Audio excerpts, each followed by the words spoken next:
Hello दोस्तों, स्वागत है आपका अपने YouTube चैनल क्यूए कोडर में। तो दोस्तों, हम लोगों का यह एपीआई का तीसरा सेशन है। हम लोगों ने दूसरे सेशन में गेट मेथड के बारे में थोड़ा सा समझा था और हम लोग इस सेशन में गेट मेथड के बारे में प्रैक्टिस करेंगे। तो गेट मेथड के बारे में प्रैक्टिस करने से पहले हम लोग थोड़ा स्टेटस कोड देख लेते हैं, थोड़ा और चीजें समझ लेते हैं। तो ये जो स्टेटस कोड है, इसमें जो इम्पोर्टेंट स्टेटस कोड है वो हमारा 200 की सीरीज है, 400 की सीरीज है, 500 की सीरीज है। इवन दो जब आप इंटरव्यू दे रहे होंगे या रियल टाइम में काम कर रहे होंगे तो आपको बेसिकली यही कोड देखने को मिलने वाले हैं। तो जब भी आप सर्वर पे रिक्वेस्ट भेजेंगे और रिस्पॉन्स आपका 200 की सीरीज में आएगा, जैसे 201, 202, 203, 204, अगर ऐसा कुछ है तो आप क्या समझेंगे, आपका जो है रिक्वेस्ट सक्सेसफुली सर्वर पे गया और रिस्पॉन्स उसका पॉजिटिव आया। तो ये होता है हमारा 200 की सीरीज यानी सक्सेस। अब अगला हमारा इंपॉर्टेंट है 400 की सीरीज। 400 की सीरीज का मतलब है क्लाइंट साइड एरर, यानी कि जब हम रिक्वेस्ट भेजें अपने साइड से और रिक्वेस्ट ही गलत हो, रिक्वेस्ट में कोई गलती हो, ठीक है।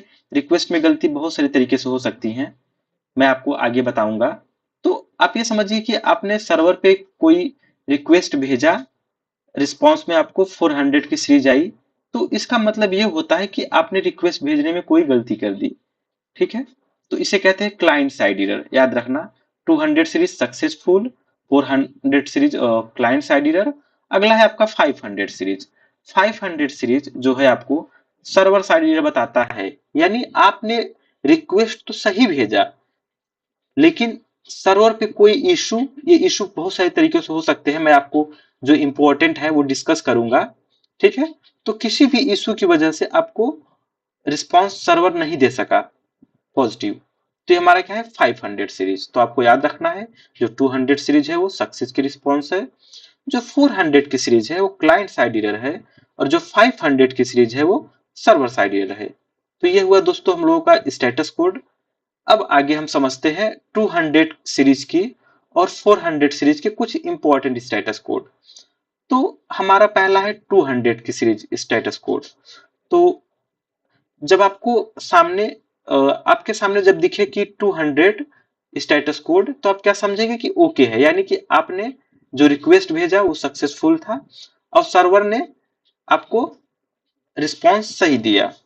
जैसे कि हम लोगों ने गेट मेथड यूज किया था दूसरे सेशन में, हम जैसा कि हम लोगों को याद है कि जो दूसरे सेशन में हम लोगों ने गेट रिक्वेस्ट हिट किया था, हमें 200 आया, यानी कि हमने रिक्वेस्ट भेजा और रिस्पॉन्स हमारा क्या था, पॉजिटिव था। इसके बाद अगर आपके पास 201 आए, अगर आप पोस्ट मेथड यूज कर रहे हैं, तो आप एक नया रिसोर्स सर्वर पे क्रिएट करते हैं, तो उस केस में क्या आता है 201, ठीक है। अच्छा, कभी कभी ये क्वेश्चन आपसे पूछा जाए कि क्या अगर हम पोस्ट मेथड यूज करें तो केवल 201 ही आएगा, 200 नहीं आ सकता? तो 200 भी आता है दोस्तों, ठीक है। कैसे आता है मैं आपको बाद में इसके बारे में थोड़ा सा डेप्थ में चर्चा करूंगा। आओ अब हम समझते हैं 400 की सीरीज यानी कि क्लाइंट साइड एरर, ठीक है। इसमें क्या क्या पॉसिबल जो कि इंपॉर्टेंट है। तो पहला है आपका 400 यानी कि bad request. The server cannot process the request due to a client error। कहने का मतलब ये है कि जब क्लाइंट ही कोई गलत डेटा सर्वर पे भेजे, ठीक है, तो इस केस में हमारा 400 आता है। एक एग्जांपल के लिए समझते हैं कि मान लेते हैं हम एक रिक्वेस्ट हिट कर रहे हैं जिसमें यूआरआई में कोई मिस्टेक है, जैसे हमारा एंड पॉइंट गलत हो, पाथ पैरामीटर गलत हो या क्वेरी पैरामीटर गलत हो, या फिर हमारा मान लेते हैं कि हम कोई बॉडी भेज रहे हैं, बॉडी में मान लेते हैं कि हम अपना नेम, ठीक है, और फादर नेम, क्लास और ईमेल आईडी मैंडेटरी है, जिसमें मैं फादर नेम नहीं फिल कर रहा हूं, तो इस केस में क्या आना चाहिए, बैड रिक्वेस्ट आना चाहिए, ठीक है दोस्तों। ये एक तरीके की नेगेटिव टेस्टिंग हो जाएगी, हम करते भी हैं। तो यही है हमारा 400 बैड रिक्वेस्ट। मतलब कि जब क्लाइंट सर्वर पे गलत डेटा भेजे तो उसको क्या करेगा, सर्वर हमें 400 देगा। यानी कि आप जो गलत डेटा भेज रहे हैं वो क्या है, रिक्वेस्ट को प्रोसेस हम नहीं कर सकते। अब अगला हमारा है 401, यानी कि अनऑथराइज्ड। ऑथेंटिकेशन इज रिक्वायर्ड और the provided credentials are not valid. कहने का मतलब ये है कि मान लेते हैं कि कोई आप सिक्योर एपीआई एक्सेस करना चाहते हैं, जैसे कि हमने पिछले सेशन में गेट मेथड यूज किया, हमको एपीआई लाके दे दिया, ठीक है। लेकिन क्या होगा, हमारा जब भी कोई डेटा होता है सर्वर पे हमेशा वो सिक्योर ही होता है। वो तो बेसिक प्रैक्टिस के लिए एपीआई था, जो कि हमें दिखा देता है कि हाँ ये है, ताकि आप प्रैक्टिस हो जाए, आप कॉन्सेप्ट को समझ ले। लेकिन एक्चुअल में ऐसा नहीं होता है। एक्चुअल में जो भी सर्वर होगा, जो भी चीजें होंगी वो सिक्योर होंगी। जहां पे आपको यूजर नेम या पासवर्ड देना पड़ेगा, या आपको एक्सेस टोकन देना पड़ेगा, या आपको एपीआई टोकन देना पड़ेगा, तो इस केस में जहां आप अथोराइज्ड नहीं है, आपने ऑथेंटिकेशन नहीं प्रोवाइड किया है और आप कोई रिसोर्स यूज करना चाहते हैं, तो आपको क्या मिलेगा, 401 यानी अनअथराइज्ड। मतलब कि आपका यूजर नेम पासवर्ड आप या तो आपने नहीं दिया है, या तो यूजर नेम पासवर्ड आपका गलत है, ठीक है। या तो अगर वहां पे एक्सेस टोकन की जरूरत है, या तो बियरर टोकन की जरूरत है, या फिर एपीआई की जरूरत है, तो आपने अथराइजेशन किसी भी तरीके से नहीं किया है, तो आपको क्या मिलेगा, 401 अनअथराइज्ड, जो कि मैं आपको आगे दिखाऊंगा प्रैक्टिकल में। अगला हमारा स्टेटस कोड क्या है, फॉरबिडेन। देखो इसमें लिखा हुआ है the server understood the request but refuse to authorise it. कहने का मतलब है कि सर्वर ने तो आपके रिक्वेस्ट को समझा, लेकिन और आपका रिक्वेस्ट सही भी है, फॉर्मेट भी सही है, लेकिन वो कह रहा है कि मैं इसे प्रोसेस नहीं कर सकता। एक एग्जांपल लेते हैं, जैसा कि हम सभी लोग व्हाट्सएप यूज करते हैं, व्हाट्सएप में एक ग्रुप बना सकते हैं, उस ग्रुप में एक एडमिन मान लेते हैं। एडमिन ने क्या सेटिंग की है कि केवल एडमिन ही मैसेज सेंड कर सकता है, बाकी जो नॉर्मल यूजर है वो मैसेज नहीं सेंड कर सकता। अब मान लेते हैं एज अ नॉर्मल यूजर मैं क्या करना चाहता हूं, मैसेज सेंड करना चाहता हूं, तो मैसेज नहीं सेंड कर पाऊंगा। तो यही सेम चीज है। मान लेते हैं हमारा की एक व्हाट्सएप की एपीआई है, तो व्हाट्सएप की जो एपीआई है, तो उसमें जो एडमिन है उसने क्या कर रखा है, एपीआई के थ्रू या जैसे भी उसने कर रखा है कि केवल एडमिन ही मैसेज सेंड कर सकता है। जबकि मैं नॉर्मल यूजर होके मैं मैसेज उस ग्रुप में सेंड करना चाहूं, तो हमें क्या आएगा कि आप जो है फॉरबिडेन का आएगा, 403 स्टेटस कोड आएगा। क्यों, क्योंकि जैसे ही मैं मैसेज करूंगा, एपीआई हिट करूंगा, वो समझेगा कि आप क्या करना चाहते हैं। उसे पता है कि आप बॉडी भी सही भेज रहे हैं, इन पॉइंट भी सही है, यूआरएल भी सही है, पासवर्ड भी सही है, सब कुछ सही है। लेकिन जो आपका अथराइजेशन रिक्वेस्ट है वो आप मतलब कि आप मैसेज सेंड करने योग्य नहीं है, क्योंकि जो एडमिन ने हमारा केवल स्टेटस जो उसका चेंज किया है व्हाट्सएप का, कि केवल एडमिन ही मैसेज सेंड कर सकता है। I hope you got it. अब आगे बढ़ते हैं, 400 फॉर नॉट फाउंड। ठीक है, मान लेते हैं कि आपने कोई रिक्वेस्ट किया, जो रिक्वेस्ट आपने किया वो सर्वर पर है ही नहीं, तो आपको क्या मिलेगा, 404।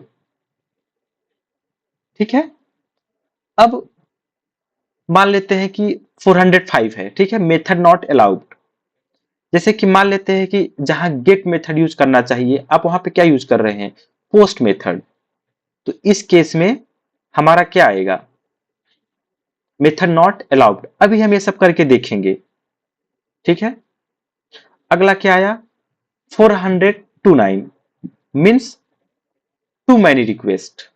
ये केस कब होता है, जैसे कि आप मान लेते हैं कि आप जो है आपके मोबाइल में ही देखो, उसमें आता है पैटर्न, पासवर्ड रहता है या पिन नंबर रहता है। मान लेते हैं कि हमारा पैटर्न है, हम एक बार ट्राई करें, दो बार ट्राई करें, तीन बार ट्राई करें, चार बार ट्राई करें, तो कुछ पहली बार एक दो बार के लिए समझता है कि 30 सेकंड बाद ट्राई करें, 40 सेकंड बाद, इसके बाद काफी टाइम के लिए लॉक हो जाता है। मतलब कि उस केस में क्या होगा, आपका टू मैनी रिक्वेस्ट। ठीक है, आप ऐसा समझिए, आपने गूगल पे यूज किया होगा, गूगल गूगल पे नहीं, गूगल। गूगल में आप जब लॉगिन करते हैं तो कभी कभी आपका मोबाइल नंबर मांगता है आपको ऑथराइज करने के लिए, आपको ऑथेंटिकेट करने के लिए। वहां पे क्या आता है, मोबाइल नंबर आता है। आप सोचिए उस मोबाइल नंबर को कई बार दे दिए हैं, तो क्या कहता है, ये मोबाइल नंबर कई बार यूज हो चुका है। अगर आप ईमेल लॉगिन किए होंगे, जब ये मोबाइल नंबर मांगा होगा, जहां पे आपका जीमेल का जो है मैसेज आता है, तो वहां पे क्या आता है, टू मैनी रिक्वेस्ट। तो उस केस में आपको क्या आएगा, टू मैनी रिक्वेस्ट। तो अभी हम देखते हैं 400 कब आता है, 401 कब आता है, और 403 कब आता है, 404, 405 एंड 429। इसमें से जो पॉसिबल है मैं आगे गेट मेथड में ही बता दूंगा, बाकी की मैं आगे बताता रहूंगा धीरे धीरे।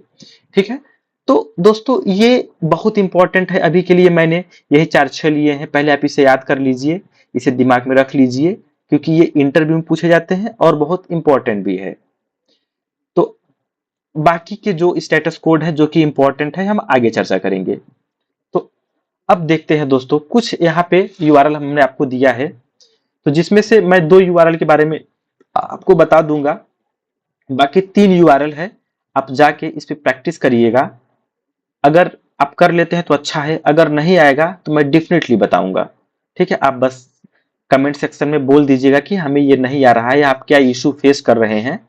तो इन एपीआई पे आप प्रैक्टिस कर लीजिएगा। तो मैं अभी 2 देख लेता हूं। ठीक है, तो हम खोलते हैं पोस्टमैन अपना।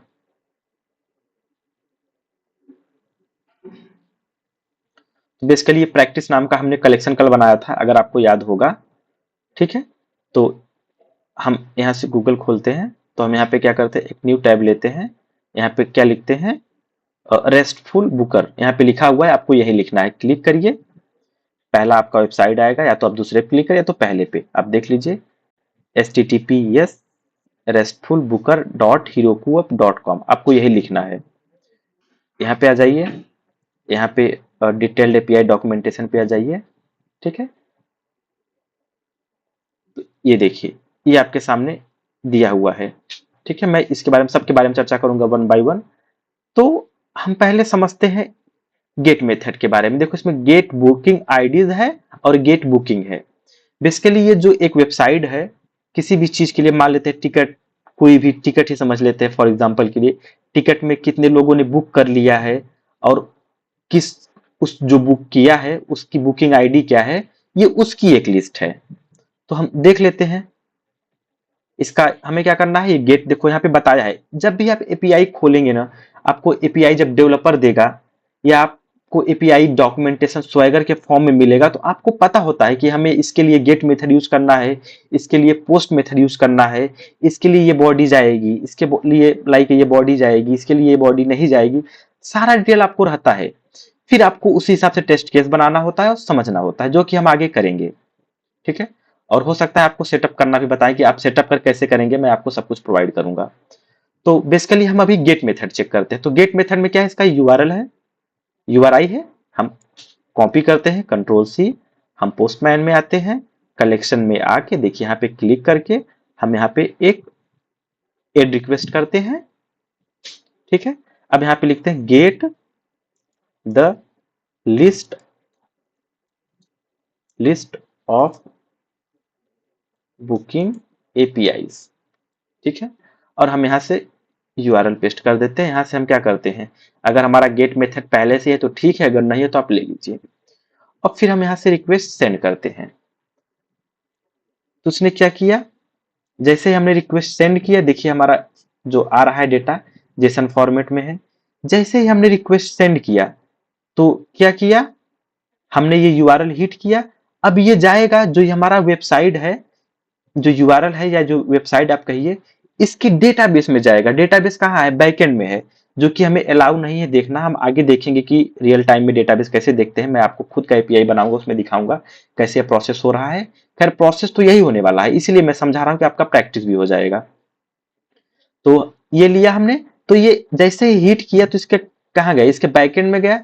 बैकएंड में जितनी भी एपीआई हैं, जितनी भी उसकी बुकिंग आईडीज है, आपको पूरा लिस्ट दे देगा। ये देखिए, ये पूरा लिस्ट है, बाद में आपको वेरीफाई करना कैसे करना बताएगा। और स्टेटस कोड क्या है, 200। तो 200 का मतलब क्या है, कि हमने सर्वर पे रिक्वेस्ट भेजा और वो सक्सेसफुल हो गया, और हमें उसका पॉजिटिव रिस्पॉन्स दे दिया। तो हमारा स्टेटस कोड क्या आया 200, और ये बताएगा कि कितना टाइम लिया, ठीक है, और ये बताएगा कितना केबी का हमारा डेटा ट्रांसफर हुआ, ठीक है, और ये हमारा जेसन फॉर्मेट में आया। तो ये चीज है। तो बेसिकली ये हमारा क्या है, एक लिस्ट है। हम अगला एपीआई चेक करते हैं इसमें, समझ में आया। तो अगला हम देखते हैं गेट बुकिंग। गेट बुकिंग का मतलब है कि कोई स्पेसिफिक बुकिंग आपको करना है, इसमें भी कुछ नहीं करना है। गेट मेथड है, गेट मेथड को क्या करना है, हिट, गेट मेथड में हमारे ये हिट करना है, ठीक है। हम आते हैं यहाँ पोस्टमैन में, हम एक नया कलेक्शन लेते हैं, सॉरी कलेक्शन पे क्लिक करते हैं। हम कलेक्शन पे क्लिक करेंगे, देखिए प्रैक्टिस नाम के कलेक्शन पे क्लिक किया हमने, हमने एक रिक्वेस्ट ऐड किया। रिक्वेस्ट का नाम हम क्या दे देते हैं, गेट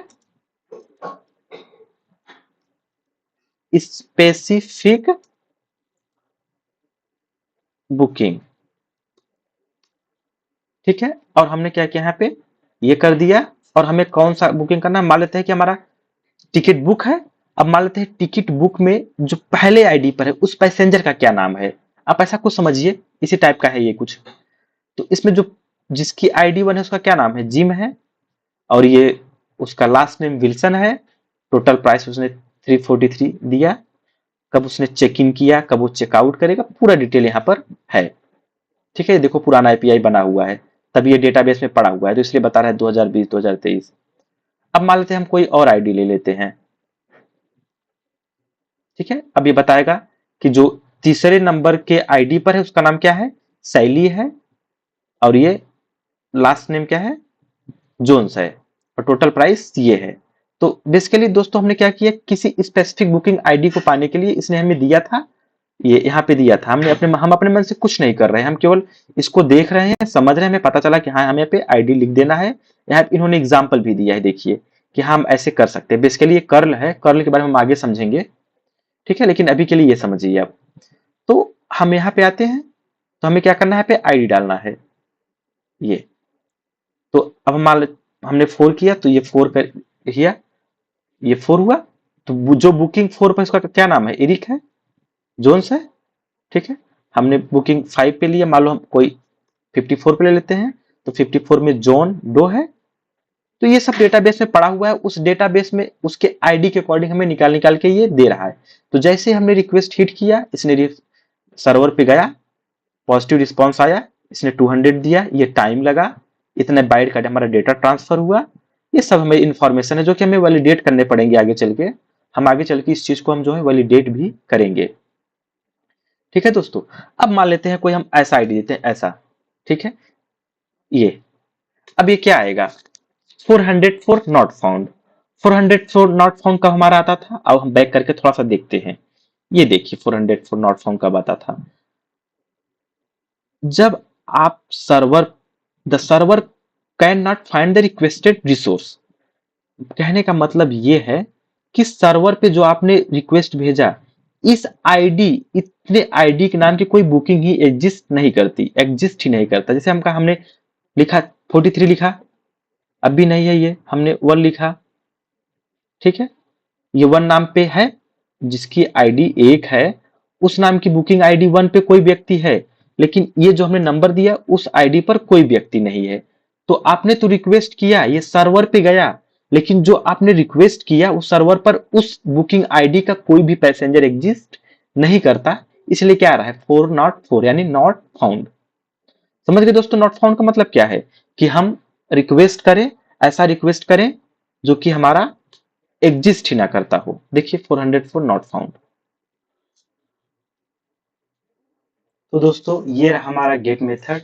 एक बार हम फिर से बोल देते हैं, गेट मेथड का यूज सर्वर से डेटा को रिट्रीव करने के लिए करते हैं, जिसे मैंने आपको 2-3 एग्जांपल करके दिखाया, ठीक है, और समझाया कि कैसे एपीआई से बैकएंड से आता है। बाकी की आप प्रैक्टिस करिए। अब हम अगले सेशन में पोस्ट मेथड की चर्चा करेंगे कि पोस्ट मेथड क्या होता है और कैसे वर्क करता है। आई होप आपको गेट मेथड समझ में आया होगा। मैंने आपको बहुत सारा एग्जांपल दिया, और ये जो हमने आपको दिए हैं ये वेबसाइट्स आप डेफिनेटली ट्राई करिएगा और हमें बताइएगा कि आप कर पा रहे हैं कि नहीं। तो दोस्तों आज के सेशन में बस इतना ही। अगर आपको नोट्स चाहिए तो डिस्क्रिप्शन में लिंक दिया हुआ है, जिसमें आप जाके ग्रुप में ज्वाइन कर सकते हैं। वहाँ आपके सारे नोट्स प्रोवाइड कर दिए जाएंगे। वहाँ पे टेलीग्राम ग्रुप है, व्हाट्सएप ग्रुप है, आप किसी भी ग्रुप में ज्वाइन हो जाइए, डेफिनेटली आपको नोट्स मिल जाएगा। तो आज के लिए बस इतना ही दोस्तों, धन्यवाद और थैंक्स फॉर योर टाइम।